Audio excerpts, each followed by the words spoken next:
E nós estamos fazendo um teste aqui ao vivo também, que a gente colocou no forno, pra ver se vai dar certo. Mas eu quero mostrar pra vocês, ó. Tá vendo? Ó, ele não tá muito grosso. Ó, não tá muito grosso e beleza, tá?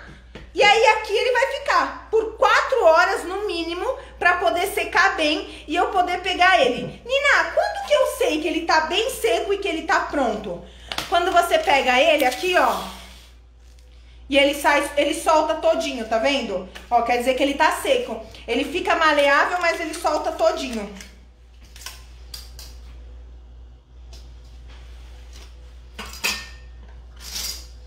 Aqui nós vamos até cortar depois um pouco, porque tá muito grande. Vou cortar um pedaço aqui.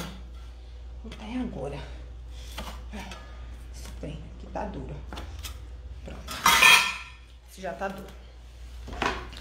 Tá, vamos lá. Agora o pessoal tá me perguntando, Nina, dá pra pôr no chantilly? Dá. Só que é o seguinte, se vocês colocarem ele no chantilly direto, ele vai derreter, tá? Então, pra colocar ele no chantilly, o que vocês precisam fazer?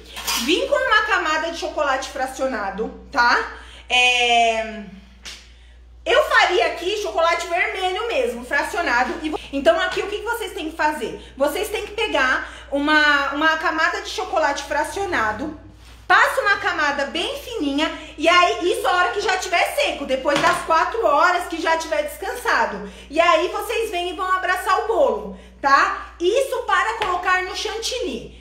Nina, dá pra colocar direto na blindagem? Dá. Nina, dá pra colocar direto no bolo coberto com pasta? Dá. Como que você vai molhar? Cara, algumas pessoas molham com água, algumas pessoas passam glacê. Tudo eu molho com água,